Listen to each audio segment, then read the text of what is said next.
you guys, and welcome back to the Style and Beauty Doctor here on YouTube. Today I wanted to have a chat about why things can be so confusing in the skincare community, and I am attempting to have this conversation as I go on about my day, because sometimes a girl is quite busy, and I try to fit things in where I can fit them in. I'm like, I got like a 20-minute drive or so to get to my destination.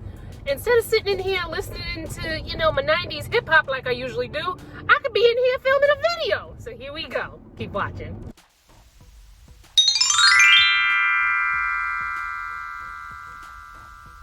There are many reasons why I think skincare information and just the skincare community in general can be very confusing.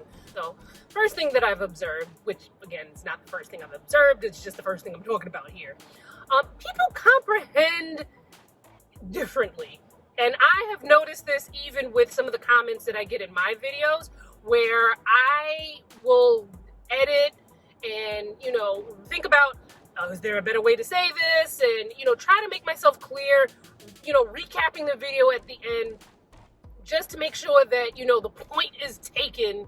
And then I'll still have some people who misunderstood what was said in the video. And it's a thing that happens. We all have different levels of education.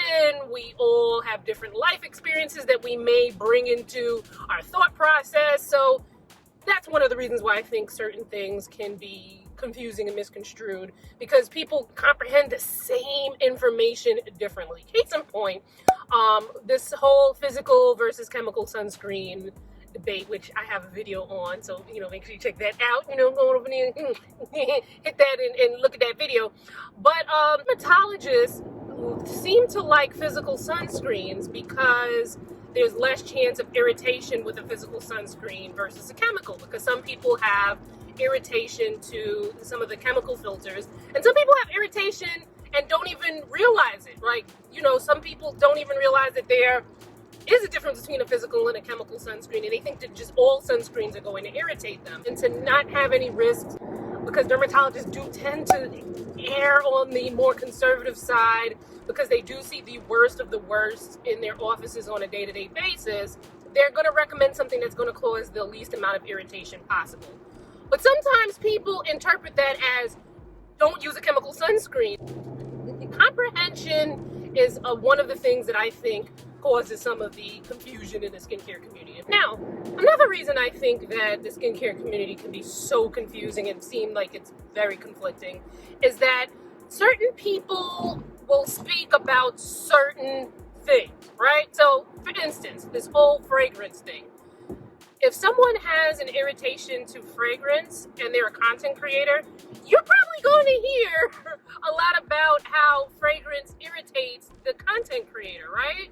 Then there's this subgenre of the clean beauty. I will speak from the standpoint of some of the products that I see that are being labeled as clean and, what they're free of and yada yada. It's funny, this morning I was in the showers washing my face, and I have a number of cleansers in my shower because I've been trying a bunch of things lately for content, and the Verse Beauty cleanser was in there, and it was turned to the back, and I saw that it said free of the bad stuff, and it said no parabens, no sulfates, no silicones, and I'm like, but the paraben thing has been debunked years ago. But you have a bunch of brands that are out here saying that, they don't put parabens in their products, and they don't do this and they don't do that.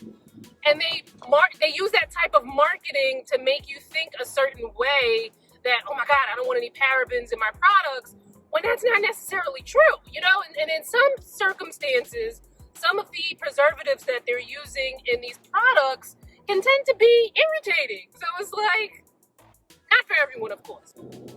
That's another reason why I think that the skincare industry can be quite confusing, because, people will have their certain thing that they stay away from, or certain things that they look for. And of course, they're going to be very vocal about that, but that doesn't necessarily mean that you got to do that, miss, too. You know what I'm saying?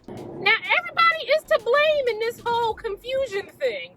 And another reason why I think that the skincare community can be confusing is that sometimes y'all don't watch full videos. And don't sit here and be like, yes, we do, because every content creator has analytics that will show that folks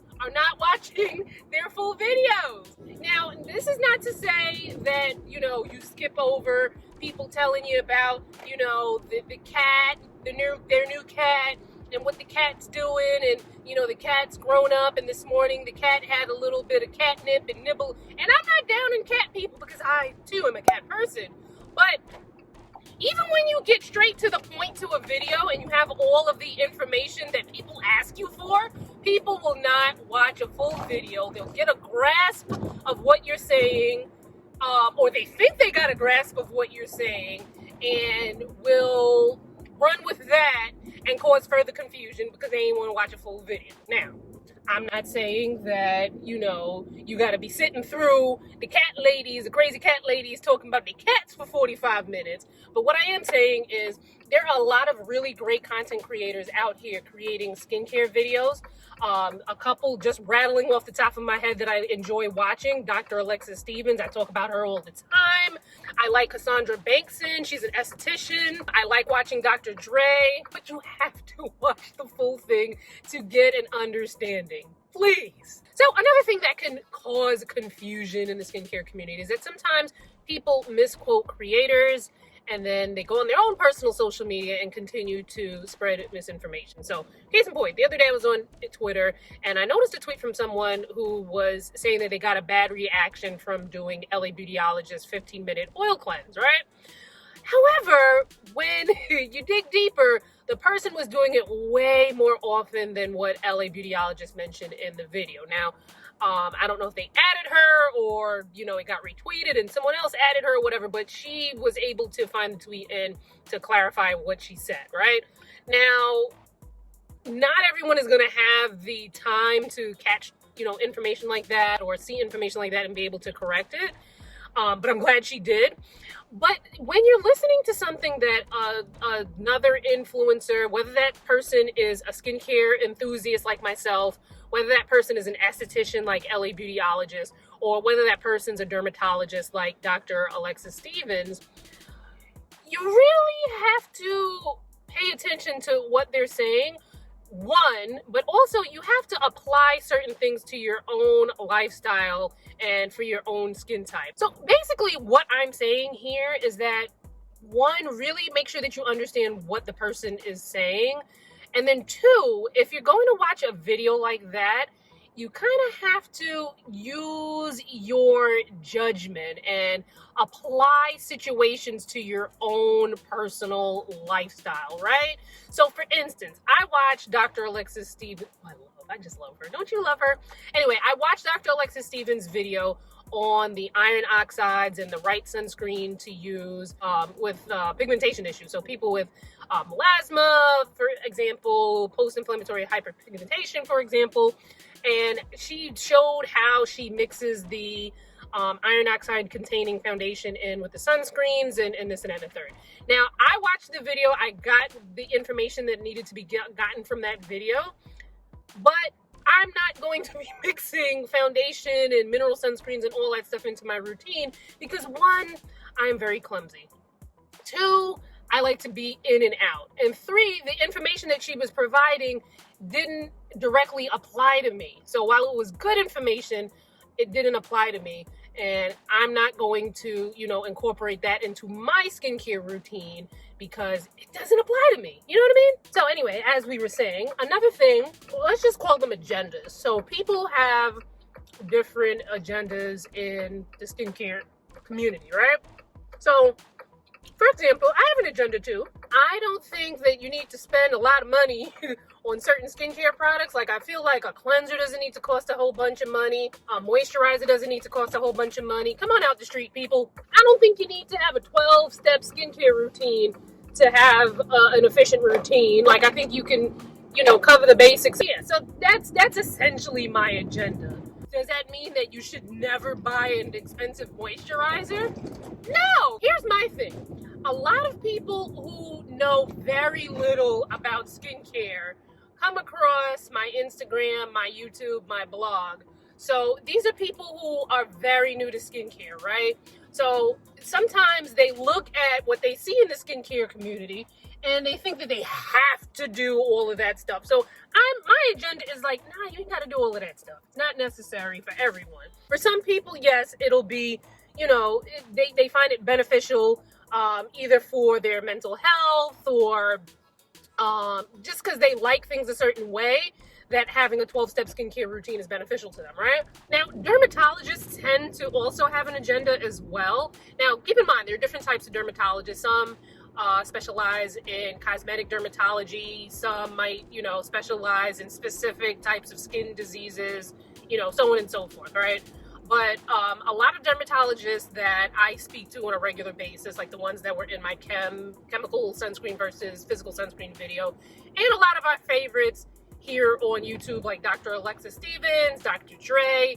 Because a lot of these dermatologists and these experts see the worst of the worst, and they know that a lot of the worst stems from irritation. What do you think they're going to keep left to Union Turnpike? Tell you to stay away from something that could possibly be an irritant. For instance, in my other video, Dr. Hartman mentioned that, there's about 25% of the population that has an irritation to chemical sunscreens. And we're not going to know who those people are. So rather than be like, oh yeah, go use a chemical sunscreen, they're probably going to be like, hey, you know what?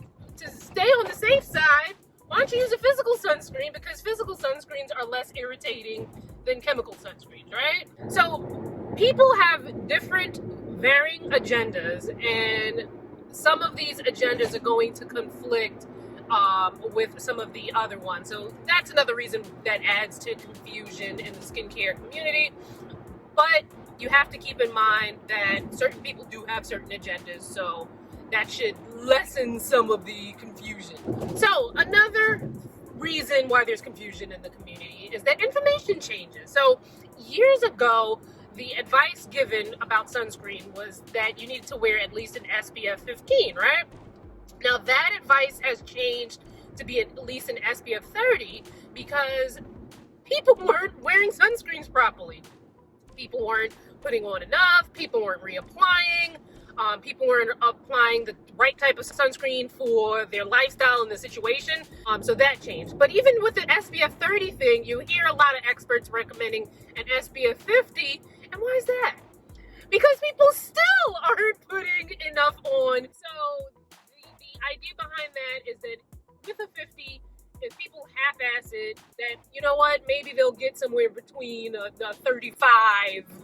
So while this is not really a good comparison because they're two totally different situations, but during the whole pandemic, do you remember how, the information about the masks, first they were saying they're not going to help and leave them to the essential workers.